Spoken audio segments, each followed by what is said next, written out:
tá valendo. Chegou atrasado, não veio abrir. Bom, então vamos começar. Astronomia Meu Dia. Antes de começar, eu vou passar uma listinha de presença aí. Quem já vem no Astronomia Meu Dia já conhece. Certo? Se você quiser receber os e-mails sobre a Astronomia Meu Dia, com informe sobre as próximas palestras, você deixa seu e-mail. Se você não quiser, ou se você já recebe, não precisa colocar. Tá? Então hoje quem vai apresentar a palestra vai ser a professora Elisandra, aqui do IAG. Elisandra fez licenciatura em Física na Unesp, fez mestrado e doutorado em Astronomia, em Astrofísica Estelar aqui no IAG, fez pós-doutorado na Open University no Reino Unido em ensino, e acho que ensino à distância, né? E é professora aqui do IAG desde 2012, então ela vai falar pra gente do ensino de astronomia. Obrigado. Bom, obrigada a vocês pelo convite, é sempre um prazer poder falar um pouquinho de ensino, né? Numa instituição onde a gente pensa, às vezes a gente pensa pouco nessa área, né? Na verdade, o nosso futuro, ele nos leva à educação, né? Mesmo quando você é um pesquisador, quando você se forma como pesquisador, no final você vai dar aula numa universidade, você vai encontrar os desafios comuns, né? Não tem muita diferença nos desafios que você encontra no ensino superior quando comparado com os desafios que um professor normal da educação básica enfrenta no seu dia a dia, né? Necessidade de atualização, dificuldade de administrar o seu tempo para preparar as aulas, para dar atenção para os alunos. Então tem algumas questões que são bastante relevantes para a gente pensar, né? Não só no contexto do nosso futuro, enquanto pesquisador, enquanto futuro professor, né, da educação mais universitária, né, mas também como nesse contexto da universidade.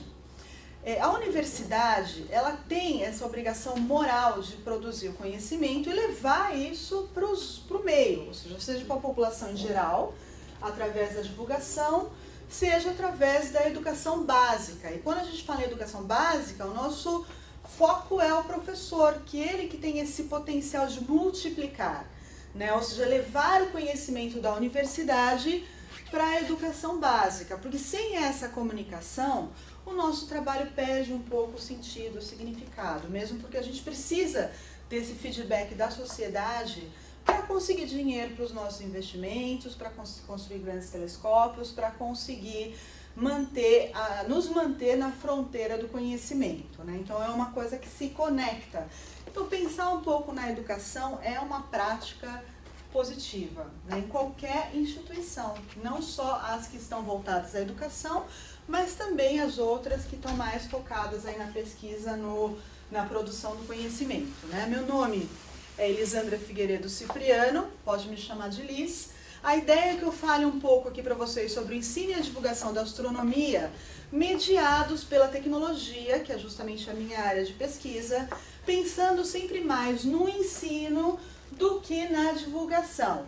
Porém, quando você pensa em ensinar alguma coisa usando as tecnologias, de certa forma, esse conhecimento cai no mundo. E se cai no mundo, ele também serve como material de difusão do conhecimento. Então as coisas acabam estando relacionadas uma com a outra.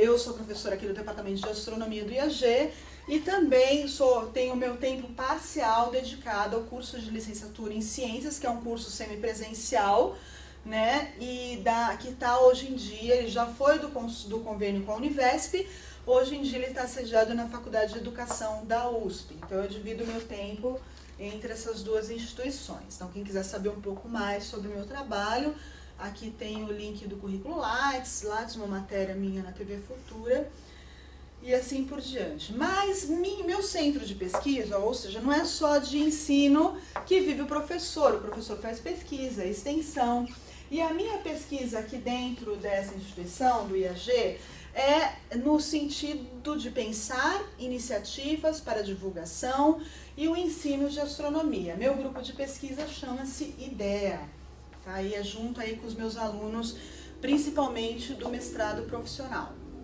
em ensino de astronomia. A minha linha de atuação, eu vou mostrar aqui para vocês porque é um pouco confusa quando a gente pensa no que eu estou fazendo dentro do IAG, né? É ensino, eu trabalho com formação inicial e continuada de professores em todas as modalidades, produção, aplicação, avaliação de materiais didáticos e também materiais que são distribuídos na escola, tanto na educação infantil, quanto no fundamental e no ensino médio e no EJA, Escola de Jovens Adultos, na manutenção e ampliação dos conteúdos de astronomia nos currículos básicos, também é meu interesse, ou seja, ampliar a astronomia na educação básica, ou seja, no que é formalmente obrigatório. Na divulgação, eu trabalho em várias frentes, seja desde produção de material, quanto eventos que a gente produz aqui no IAG, sempre tentando diminuir a distância entre o público e o pesquisador, né? Tirar essa parte intermediária, né? Essa parte de comunicação, essa dificuldade na comunicação entre essas duas frentes. E na pesquisa, eu trabalho com mediação e avaliação de processos de ensino-aprendizagem online. Minha pesquisa é basicamente focada na tecnologia, no uso da tecnologia. Eu trabalho com cursos online, ensino à distância, blended learning, ou seja, toda essa vertente mais voltada para a educação à distância. E também um pouco na parte do currículo, ou seja, da parte da inserção da astronomia nas escolas, na educação básica, sempre pensando mais na formação do professor do que na educação diretamente, propriamente dita, né? Mas enfim, vamos começar do começo. Agora que eu já me apresentei, já falei o que eu faço aqui, por que eu estou aqui, né? Eu vou fazer a seguinte pergunta para vocês. Bom, se todos vocês estão aqui hoje, e o título dessa palestra versa sobre ensino e divulgação de astronomia, eu acredito que todos vocês, né, por alguma razão acreditam que a astronomia é algo importante a ser ensinado e ser aprendido. Então a minha pergunta é, por quê? Vocês já chegaram a pensar nisso? Por que a astronomia é importante para ser ensinada e ser aprendida? No contexto de uma sala de aula, imaginem um professor da educação formal, ele tem que ensinar as crianças a ler, a escrever, a fazer a matemática, ou seja, são uma quantidade infinita de conteúdos que estão nos currículos das escolas básicas, né? Por que a astronomia é importante dentro desse contexto? Então a primeira coisa que a gente tem que pensar quando trabalha em ensino é por que meu trabalho é importante, por que ele é relevante? Por que é importante ensinar astronomia para quem quer que seja, não só para as crianças? Aí a gente tem uma série de motivações para o ensino de astronomia, grande parte delas vem de um discurso do sujeito coletivo, né? Ou seja, é um consenso entre os pesquisadores da área de educação, de ensino, que o ensino de astronomia seja relevante por esses motivos que eu vou falar para vocês. Não necessariamente que haja uma comprovação formal, um estudo que tenha chegado a essa conclusão. Isso é um discurso do sujeito coletivo. A primeira delas é porque simplesmente somos humanos. E enquanto seres humanos, somos pessoas curiosas e queremos saber, por exemplo, da nossa origem, a nossa localização no espaço, o que eu estou fazendo aqui dentro desse contexto mais amplo, que é o contexto cósmico, né? Da onde eu vim, quem eu sou, de onde eu venho, para onde eu vou. Muitos de nós aqui provavelmente se interessaram no estudo de astronomia por conta dessas questões, que são questões intrínsecas que trazemos conosco desde pequenininhos. Desde a educação infantil, a gente se pergunta: quem sou eu, aonde eu estou, de onde eu vim, ou seja, qual é a origem de tudo isso? Né? São perguntas que não se calam dentro da gente. E quando a gente vai crescendo, a gente cria outras perguntas. Por exemplo, estamos sós nesse universo extraordinariamente grande? Quão grande é o universo? Essas questões que são características e naturais dos seres humanos que somos. Isso por si só já justifica o ensino de astronomia. Além disso, outra questão como do senso comum aí dos pesquisadores é que a astronomia ela tem um potencial incrível de despertar, de motivar para a ciência. Isso é verdade até certo ponto, mas não é uma verdade absoluta. Tá? Uma coisa é fato, nem todos os alunos gostam de astronomia, E a gente tem, enquanto professor, enquanto educador, ter essa consciência, né? Claro que a astronomia, ela traz, por estar relacionada com a questão anterior, de despertar essas questões intrínsecas humanas, ela acaba despertando um certo interesse. Mas não necessariamente esse interesse vai ser mantido a ponto de eu conseguir concluir uma situação de aprendizagem inteira de astronomia. Tá? Ela tem esse potencial, ela desperta para as ciências e ela pode atrair a atenção de crianças, adolescentes, jovens, adultos, independente da idade. Tá? Então isso por si só já é uma motivação para tentar usar a astronomia para atrair para as áreas científicas, que às vezes pode ser muito dura, muito difícil.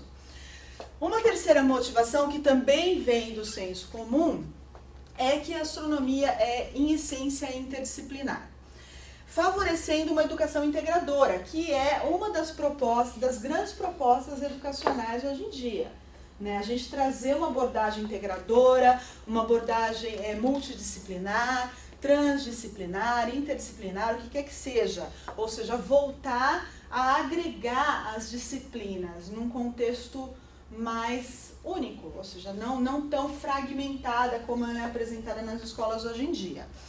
Tá? Então a astronomia, ela não é uma disciplina curricular. Não existe lá no colégio, hoje é aula de astronomia, tá? Mas a astronomia, ela tá presente em várias disciplinas, como por exemplo ciências, matemática, física, essas de maneira mais direta.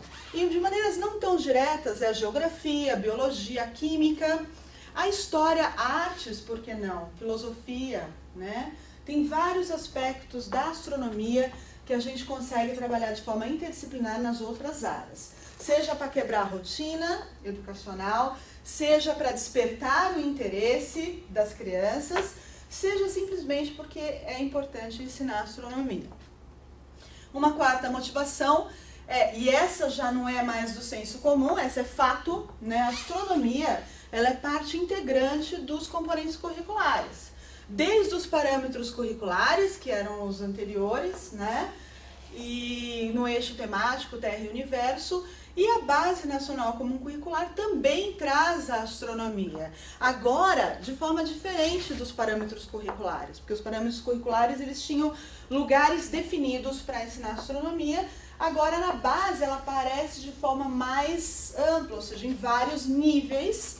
Você vê a exceção da astronomia num formato em espiral, ou seja, onde o conhecimento ele vai crescendo, ele vai aumentando o grau de dificuldade conforme você vai avançando nas séries escolares. Mas a astronomia está lá.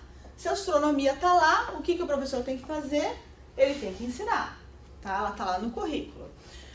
Mais uma motivação, né, que a astronomia ela favorece, além do aprender sobre a minha origem, sobre o meu contexto, sobre a minha localização no espaço, sobre, enfim, tudo isso que a gente discutiu, a astronomia ela favorece outras questões também. Algumas habilidades que são importantes para o ser humano, num contexto escolar, como, por exemplo, a estímulo à investigação, a comunicação, a observação, a experimentação. A astronomia ela é muito rica na investigação, no processo investigativo, ensinar o que significa uma investigação científica. Na observação, na experimentação, leitura, escrita, organização de ideias, construção de hipóteses, suposições, solução de problemas, enfim, todas essas questões envolvidas no processo investigativo. E isso é importante independente da astronomia. São habilidades que a gente tem que construir nas crianças, nos adolescentes. Às vezes eu falo criança, mas eu me refiro a ensino médio, né? Já depois de um certo tempo tudo é criança.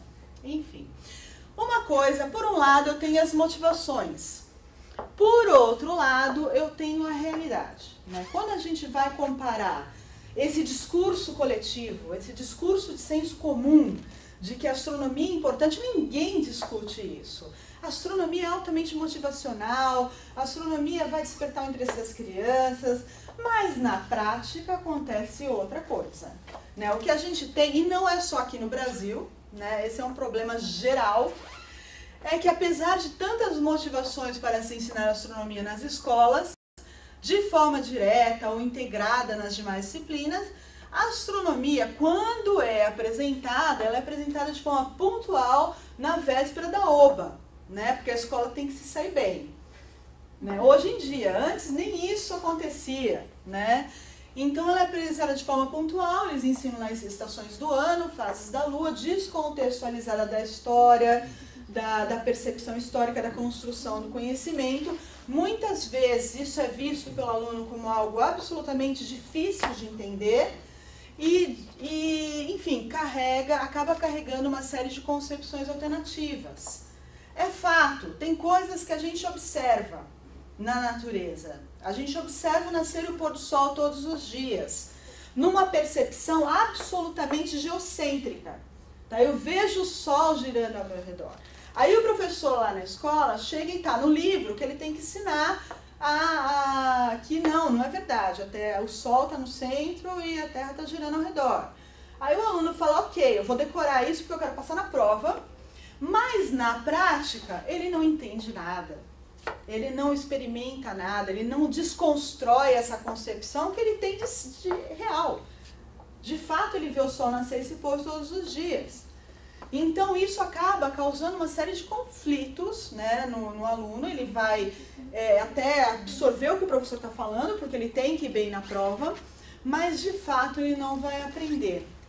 E o que acontece? Aí a gente chega aqui na Universidade de São Paulo, num curso de graduação, e faz uma atividade sobre estações do ano. Se você dá uma pergunta para o aluno, explica estações do ano, ele vai explicar direitinho. Se você coloca um kit na mão desse aluno para ele explicar, ele não consegue. Não consegue porque, de fato, ele aprendeu a responder uma pergunta, mas ele não tem as respostas para isso. Ele não sabe, ele não entendeu, de fato, como que esse fenômeno acontece. E isso vale para várias outras coisas. Eu estou falando de estações do ano que é muito fácil. Né? E você pode perguntar para muita gente, eu já vi em rede nacional estações do ano serem explicadas, por exemplo, como aproximação da Terra ao Sol, né? Que são erros conceituais, são concepções alternativas, que de fato está associada com questões de que, apesar de tudo isso, ninguém nunca parou para ensinar astronomia para essas pessoas de forma correta, tá? De forma adequada, certo? A OBA ela tem mudado bastante esse panorama, mas ainda ela tem muitos desafios pela frente. Não adianta a escola parar na véspera da OBA e fazer com que os alunos decorem para ir bem na prova. Né? Então, é uma nova perspectiva, um novo pensamento que você tem que ter. Né? Ok, mas vamos tentar entender o tamanho do nosso problema. A gente sabe que a astronomia é importante, mas que isso não reflete o ensino de astronomia na sala de aula na prática. Né? Por quê? Por que será? Né? Se a gente vai olhar aí os trabalhos dos educadores, do pessoal que trabalha com educação, né, existem várias possibilidades. O Rodolfo Lang é um dos pesquisadores, mas tem vários outros, e muitos perseguem a questão da formação inicial, né, e continuada dos próprios professores. Discutem a questão da segurança que o professor tem na hora de ensinar astronomia, né, da sua própria formação. Muitos deles se pautam pelo déficit de conhecimento do professor, ou seja, o professor não sabe astronomia e se ele não sabe, vamos passar rapidinho por isso que é obrigatório e vamos acabar logo com essa história, porque eu não quero me expor para o meu aluno. Né? A gente trabalha aí com a questão da insegurança mesmo do professor, o que é absolutamente normal. Ninguém gosta de ensinar um assunto que você não conhece. É muito difícil você enfrentar uma sala de aula com 50 alunos, onde provavelmente 25% vai saber mais do que você sobre um tópico. Né? Não é uma situação fácil. O Paulo Bretones ele fez uma série de levantamentos, né, sobre os cursos de licenciatura em física e outras áreas também.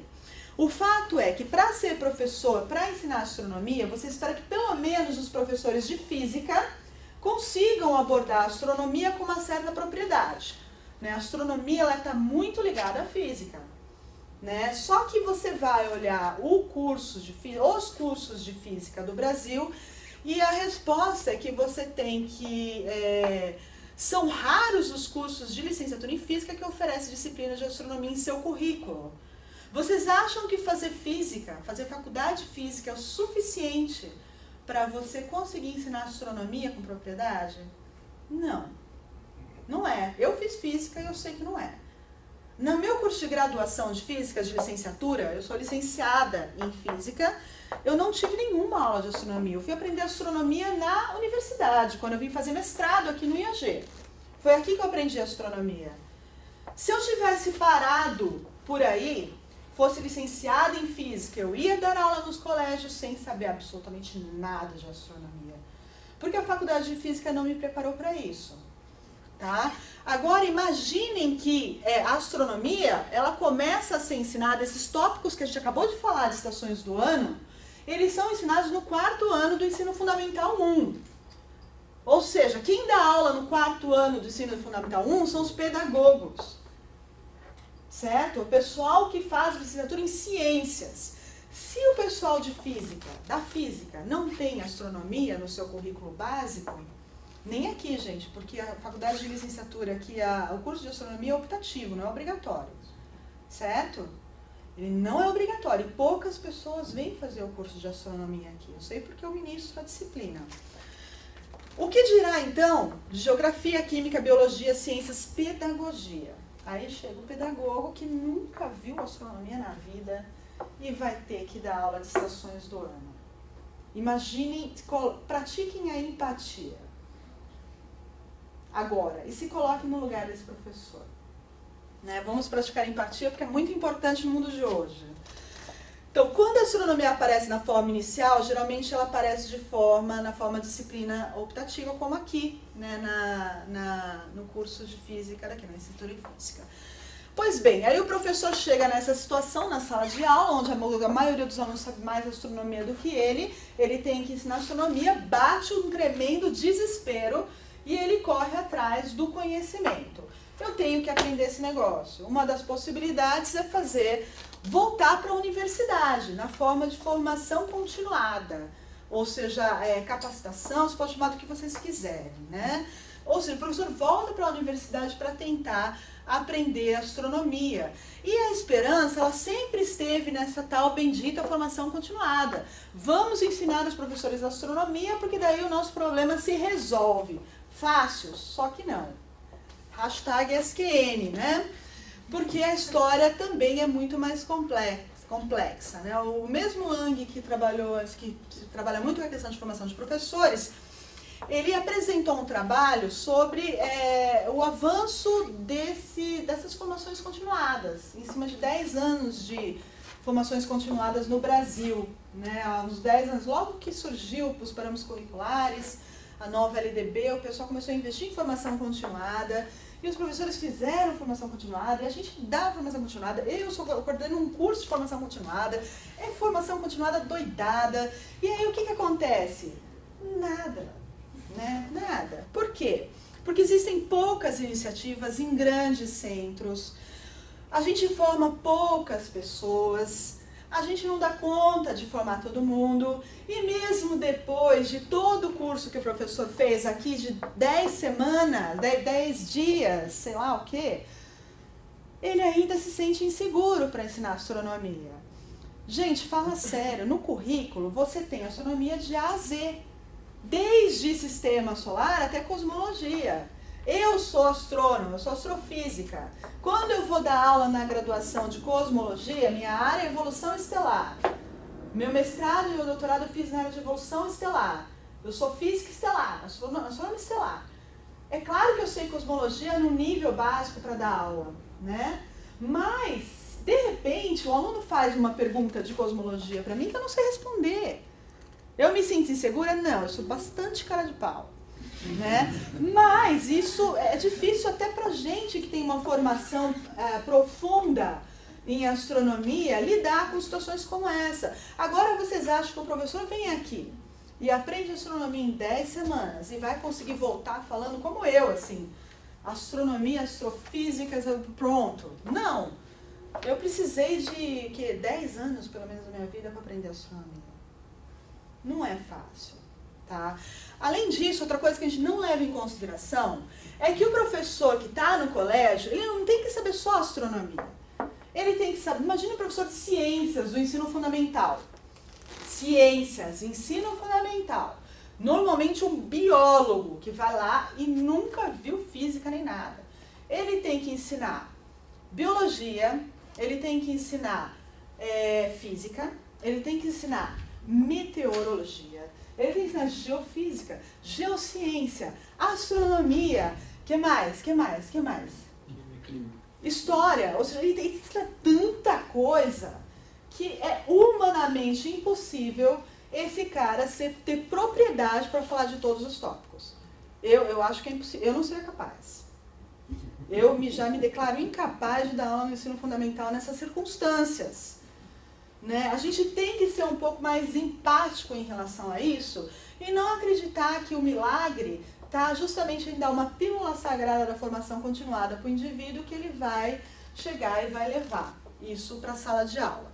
Então, ok, ponto, sabemos a dificuldade, não é na escola que a gente aprende, provavelmente não vai aprender. Assim, do jeito que a gente está pensando agora. Se não é na escola, onde é que a gente aprende astronomia, então? No Google, na Wikipédia, no Discovery Channel, né? Perfeito.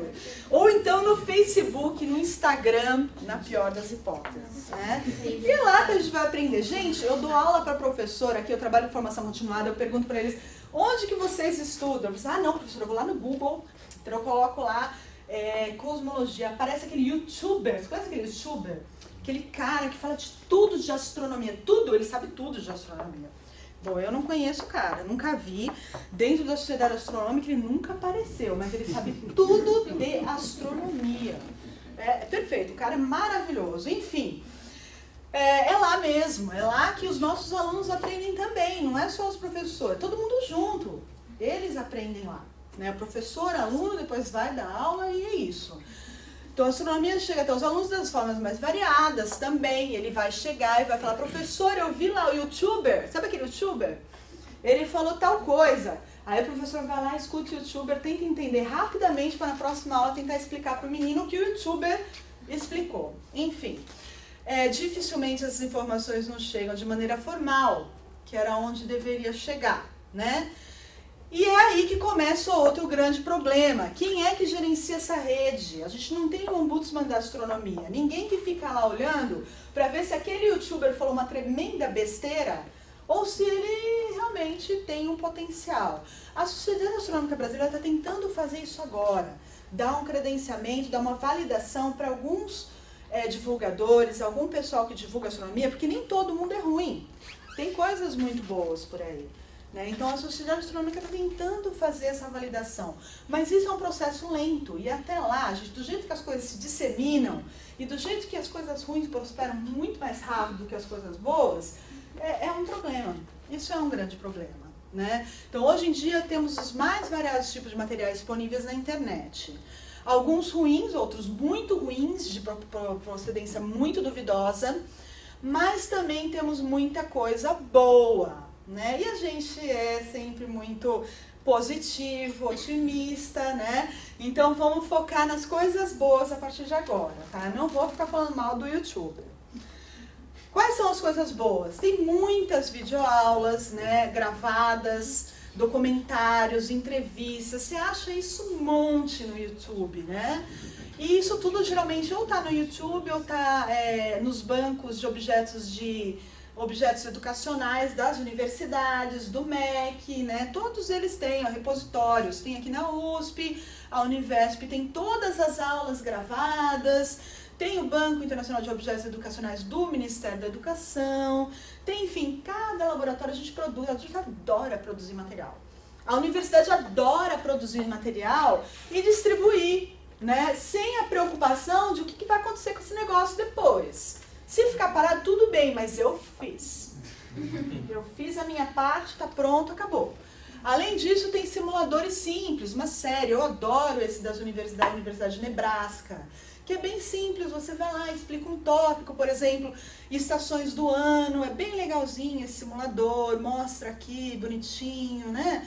Enfim, Dá para trabalhar bem também. Tem simuladores mais complexos, que são os observatórios, né, como, por exemplo, o CLEA, que é um observatório virtual, tem o Salsa J, tem uma série de outros que simulam bastante, mimetizam bem a prática científica, o trabalho científico, aquilo que o astrônomo faz na vida real. Né? Então, eles são bem interessantes. Tem os planetários virtuais, como Estelário, Celestia. Tem livros adoidado para download. Livro é fácil de fazer. Você escreve um negócio, PDF, vai lá, certifica, tá tudo bem. Ó. Tem vários livros aqui mesmo da astronomia, gratuitos, para a pessoa baixar e ler.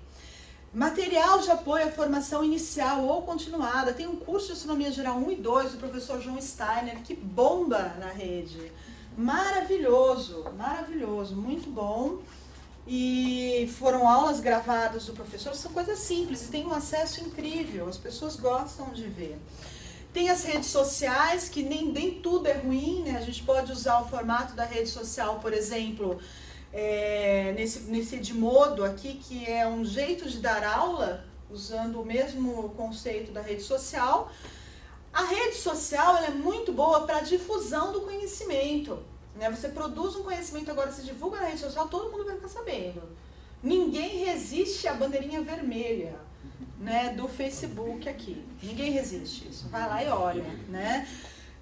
E o Edmodo é uma ferramenta que é muito parecida com o Facebook, né, que pode ser usada para educação, para criar cursos inteiros, para dar cursos inteiros. Então, tem essa mesma proposta. Então, as redes sociais, elas servem tanto para a divulgação da pesquisa, trazer a público os resultados de grande impacto e interesse público em geral, mas também pode ser usada para dar aulas e tem aí um monte de material voltado para isso, como uma plataforma inteira para você produzir material legal.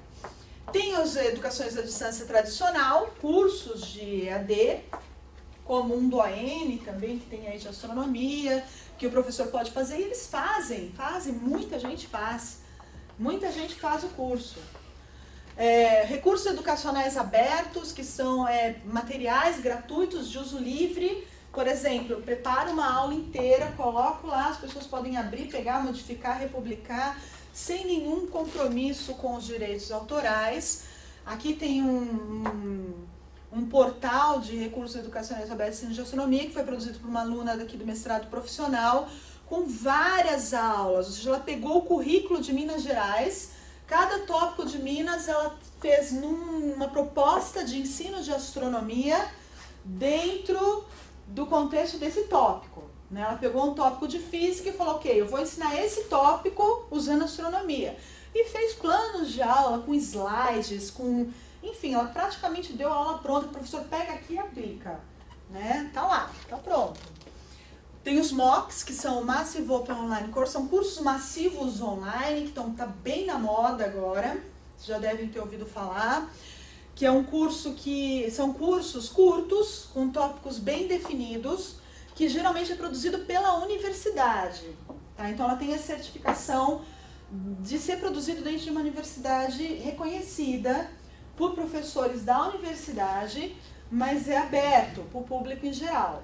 Né? Então, o público é geral, ele não é focado, por exemplo, no aluno da educação básica, nem no professor, nem no porteiro do prédio, nem no médico geneticista. É tudo igual. Tem um número ilimitado de alunos, né? Ele é feito num formato que ele se autossustenta. É feito basicamente com vídeos, tem uma mediação limitada. A mediação geralmente é feita entre os próprios pares, entre os colegas de curso.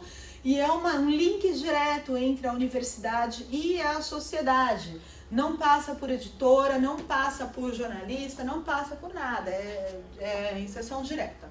Tem um foco muito claro, curta duração, e os MOOCs, eles não são recursos educacionais abertos, eles são fechados, material produzido por uma universidade. Aqui no Brasil, a gente teve o nosso primeiro MOOC de astronomia, ele foi desenvolvido pela Universidade de São Paulo, por essa instituição, pelo IAG, por mim, pela minha coordenação junto com o professor Augusto e meu aluno de mestrado, Rodrigo de Souza, que teve o objetivo de fazer uma difusão, uma divulgação do conhecimento na área de origens da vida, né? Na verdade, nesse contexto atual, a gente achou interessante e relevante falar um pouco sobre a vida, a origem da vida num contexto mais científico e não só em contrapartida aos movimentos religiosos, enfim, nada contra, mas a ideia era colocar nosso ponto de vista e colocar de forma massiva, pontual, falar só disso. Então é um curso que é formado por vários especialistas, tanto da área de biologia, da química, da astronomia, da astrobiologia, história, enfim. Todas essas áreas são abordadas de forma multidisciplinar. E foi colocado aí na plataforma Coursera e já tivemos aí mais de 66, hoje, o número de hoje é 66.702 alunos que fizeram esse curso. Né? Tá lá, quem quiser fazer é gratuito. Para ganhar o certificado, você tem que pagar uma taxa por Coursera. Não, a gente não ganha nada com isso, tá? Pra gente é um curso de 4 semanas, tem um compromisso de 1 a 2 horas por semana, e o objetivo é simplesmente levar a reflexão de uma nova abordagem da vida, tá? Já num contexto mais científico. Não é ensinar astronomia de A a Z, tá? Não dá para pensar na possibilidade de um MOOC ensinando astronomia de A a Z, tá? Os MOOCs, aqui um entre parênteses, né? Os MOOCs eles têm se mostrado muito eficientes na difusão do conhecimento de fronteira por quem produz esse conhecimento. Tá? Quase todas as grandes universidades do mundo produzem MOOCs. Pegam um ponto-chave, um tópico específico que acha que é relevante e produz um material para distribuir gratuitamente para a comunidade. Tá? Essa é uma prática que tem sido frequente nas grandes universidades e tem essa conexão direta de extensão, de difusão, que é da universidade com o público, não necessariamente para um público específico. Ou seja, produzir materiais de qualidade é extremamente importante para a universidade e todas as universidades já perceberam isso. Tá? Quem não produz material de difusão acaba sendo condenado pela própria sociedade que não vai entender o seu papel no contexto. Não vai entender para que serve o investimento nas carreiras, não vai entender por que você tem que investir na sua pesquisa. Então, educar a comunidade, educar o seu público, o público geral, é extremamente importante para o avanço da ciência. Tá? E ninguém é tonto e já entendeu isso. Tá? Inclusive a nossa universidade, a gente já entendeu essa questão. A universidade também pode interferir diretamente na educação básica. Tá? Não necessariamente formando um professor. A gente já viu as dificuldades que tem aí na formação de um professor. Dificuldades reais, honestas e altamente compreensíveis, tá? De formar um professor. Não é porque o professor não quer, porque é preguiçoso, porque é bobo, não. Simplesmente é difícil mesmo no nosso contexto. Mas esse material que é produzido com excelência para a universidade, todos esses materiais que eu mostrei para vocês aí, desde os mais simples, simuladores simplesinhos, até os observatórios, até os MOOCs inteiros, né, que é produzido. A gente coloca uma energia para produzir o MOOC que é inacreditável. O MOOC Origens da Vida me custou 6 meses da minha vida para produzir, né? Esse material, ele só faz sentido mesmo, ele só vai cumprir a sua função social se o professor se sentir seguro para levar esse material para a sala de aula e fazer a mágica da multiplicação. Né? Multiplicar esse conhecimento, porque é lá que tudo começa. É na escola que tudo vai começar. Você pode até tentar resgatar um indivíduo que gosta de astronomia. Uma pessoa com 30, 40 anos de idade, ela vai procurar aquilo que te traz interesse, atualmente. Ou eu quero fazer o curso de Python, porque vai subir meu currículo, eu vou conseguir ganhar um pouquinho mais na minha empresa que eu trabalho. Ou eu vou fazer um curso de... Enfim, eu não vou aprender astronomia, menos que eu seja um aficionado. O aficionado não me preocupa tanto. O aficionado, ele vai correr atrás disso e vai aprender, seja com os vários materiais que tem por aí. O que me preocupa é aquele cidadão comum que não sabe explicar a sua localização em todo esse contexto. Essa pessoa provavelmente vai morrer sem saber que ela faz parte de uma galáxia, né? Isso é importante? Bom, a gente pode voltar àquelas motivações do começo, mas eu não vou voltar porque não vai dar tempo, tá bom? Se a gente concordou aqui que ensinar astronomia é importante para todo mundo. Não só para os aficionados, não só para, enfim, para as pessoas que gostam de astronomia. É importante ensinar para todo mundo, né? E para isso a gente precisa do professor. É o professor que faz isso acontecer. É o professor que planta a sementinha para que depois ele vá e flua e consiga procurar mais coisas e aprenda outras coisas. Mas a sementinha é plantada pelo professor. A minha sementinha foi plantada pelo professor. Meu professor de ciências, tá? Ele chegou para mim um dia e falou que ele tinha sido abduzido por extraterrestres. Bom, a partir desse dia, eu não conseguia olhar para o céu de maneira igual. Assim, já tinha mudado a minha perspectiva de vida. E fui, enfim. Cada um tem a sua motivação, mas o professor tem um papel fundamental nessa história. Então a gente retorna ao problema inicial, que é a formação do professor inicial e continuada. E a vida do professor com pouco tempo para formação, pouco tempo para descansar, pouco salário. Enfim, nesse quadro cruel e difícil do professor, ele tem que definir prioridades. E a gente volta para aquela questão inicial. Por que a astronomia é importante? Né? Ele vai aprender no Discovery Channel. Né? Então, para que a astronomia é importante? Então, aprender astronomia para ensinar não é uma tarefa simples. A insegurança do professor na abordagem dos temas astronômicos é natural, altamente compreensível, e num contexto de prioridades, talvez isso fique para último plano. Como que a gente muda esse cenário? Esse é o grande fator, é a grande coisa que a gente está aqui. Como é que a gente faz para mudar esse cenário? Temos que pensar em novas possibilidades.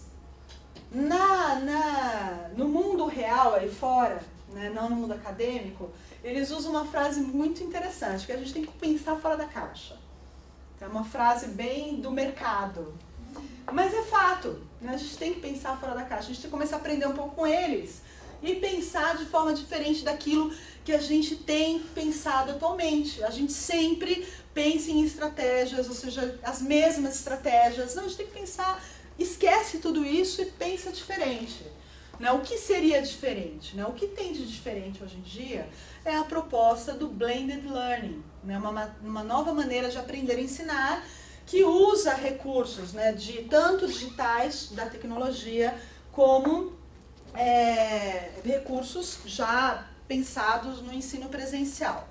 O Blended Learning ou ensino híbrido, né, existem várias maneiras de se pensar no ensino híbrido, né, várias possibilidades dentro do Blended Learning, seja sala de aula invertida, seja uma proposta de semipresencial de ensino, mas na prática, o que significa Blended Learning? Significa que eu vou ter 2 momentos ou 3 momentos diferenciados em minha estratégia educacional.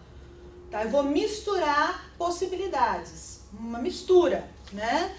E uma das possibilidades que eu vou apresentar aqui para vocês, ela se divide em 2 etapas, é o formato mais simples do que a gente pode pensar no ensino híbrido. Uma etapa que ocorre online e outra etapa que ocorre presencialmente, com a ajuda do professor. A primeira etapa é o aprendizado em rede, onde é necessário a construção de uma rede bem estruturada. É o que a gente chama de ambiente de ensino personalizado, onde o aluno ele vai aprender com o seu ritmo, com a estratégia que o professor definir, mas ele vai ter o seu tempo, ele pode voltar à aula, rebobinar 10.000 vezes, mas é ali que ele vai conseguir construir o seu arsenal teórico, certo? E isso não depende tanto do saber do professor, né? Mais da análise crítica e da sua capacidade de construir essa rede. E cada aluno desenvolve isso no seu ritmo. E qual é o papel do professor? O papel do professor é desnecessário? Não! A pior coisa que existe no ambiente virtual é a dificuldade de separar o joio do trigo e de criar um foco. Como que eu faço o meu aluno se focar na era da distração? Né? Isso é uma coisa que tem que ser definida pelo professor. Organizar a rede e aprender junto. E quando eu organizo esse conhecimento, eu não só organizo o conhecimento, mas eu aprendo com ele também. Aqui, o professor ele deixa de ser o protagonista. Né? Você tem que lidar com essa frustração de não ser mais o protagonista. Porém, você tem a possibilidade de aprender, ensinar e refletir sobre sua prática, de forma menos dependente de tudo aquilo que eu sei, que eu construí. Eu não preciso ser especialista em astronomia. Eu posso construir uma rede com apoio de especialistas. Por exemplo, posso construir um ambiente virtual onde o professor Steiner vai dar aula para mim. Né? Mas isso não quer dizer que eu vou fugir da minha obrigação. Porque isso é um trabalho difícil. Selecionar, organizar, colocar num foco específico, pensando nas possibilidades do seu local, nos conhecimentos prévios do seu aluno, ou seja, o que o aluno é capaz de avançar no conhecimento, o que ele não consegue, porque ele não tem um conhecimento prévio para isso, aquilo não está dentro da sua zona proximal, como diria Vygotsky, né? Enfim, os conteúdos envolvidos, eles podem ser desenvolvidos em grandes centros. Podem dar abertura, por exemplo, para os conteúdos desenvolvidos pelas grandes universidades. Eu posso trabalhar com conteúdos do MIT aqui num curso de graduação da USP, por que não? Tá? São materiais livres, abertos, a gente pode usar. Tá? Isso pode ser, por exemplo, um MOOC. Um MOOC, por que não? Né? Pode ser. E na segunda etapa, os conceitos eles voltam, ou seja, na parte presencial, eu não chego aqui na frente da sala de aula e começo a explicar tudo aquilo que eu não sei. Eu simplesmente vou colocar em prática aquilo que eu aprendi junto com os meus alunos. Seja colocando uma situação problema, seja colocando uma outra situação de aprendizagem que vá desafiar, que vá trazer à tona aqueles conteúdos abordados no MOOC ou no curso, ou enfim, em qualquer um dos recursos que a gente desenvolver.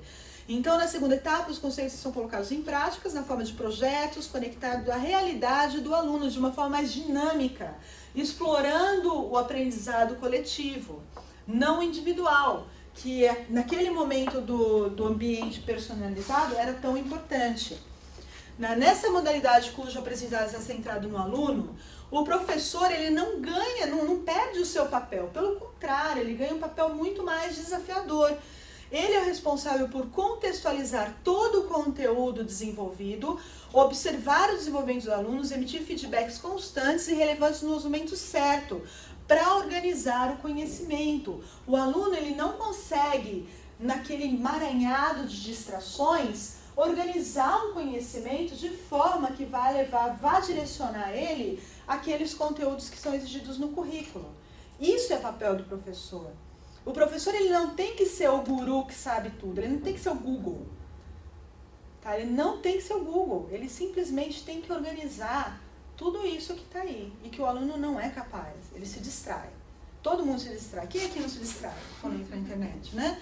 Então, o professor poderá então fazer uma diferença real no aprendizado sem precisar ser um especialista em meteorologia, em geofísica, enfim. Ele pode usar recursos que estão disponíveis. Mas será que isso dá certo? Eles estão falando, mas é mais uma historinha aí da professora. Bom, da onde surgiu essa ideia? A gente fez um MOOC. A gente apresentou um MOOC, né?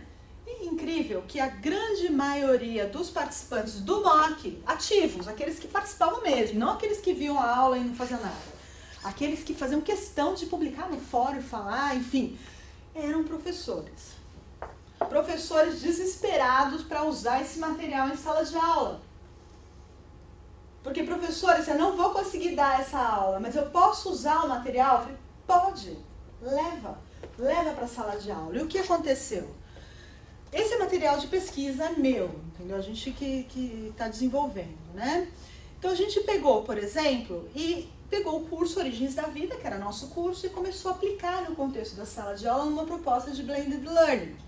Fizemos uma experiência num curso de graduação daqui, né? Fizemos no Amorim Lima, num projeto de TCC de uma aluna minha do curso de Licenciatura em Ciências, e fizemos com meu aluno de mestrado no ETEC. E vamos fazer agora com uma outra abordagem num outro ETEC, com outro aluno, né? A ideia foi justamente essa. No ambiente pessoal de aprendizagem, a gente aplicou o MOOC, Origens da Vida. E numa outra situação, fizemos uma coisa bem simples. Fizemos um debate e uma apresentação pública para toda a escola sobre os vários pontos relevantes, os vários nós da Origens da Vida. E foi uma atividade muito interessante, assim, os alunos gostaram bastante. A gente vai publicar um artigo agora com os resultados dessa aplicação, tá? Em todos os níveis, vocês vão ver que foram níveis muito diferentes e o mesmo conteúdo. A diferença entre abordagem para o ensino superior, para o ensino fundamental do Amorim Lima e para o ensino médio técnico foi o papel do professor. Como o professor desenvolveu essa discussão, como o professor fez no seu ambiente presencial a abordagem desses mesmos tópicos, qual profundidade, como que isso se desenrolou. O material é o mesmo, o material conceitual é o mesmo, a abordagem que mudou, tá? Enfim, pessoal, eu deixo aí a sementinha, já estou passando do meu tempo, né? Mas a ideia é essa, é um assunto que ainda tem muito que ser investigado na área de ensino, é uma coisa nova, ensino híbrido, né? Blended Learning, é uma coisa que a gente está ouvindo agora. Mas, quem sabe, é um jeito de pensar fora da caixa, né? E tentar, de uma forma diferente, ajudar o professor que está lá na escola. Tá? Ao invés de exigir que eles venham aqui e aprendam astronomia comigo, eu vou até a sala de aula e ensino astronomia para os alunos dele. Tá? Não de forma presencial, porque eu não posso me multiplicar, mas eu posso produzir um material online de boa qualidade, com o nível de uma universidade, como a Universidade de São Paulo, e colocar isso dentro da educação básica. Tá? Então, obrigada para todo mundo.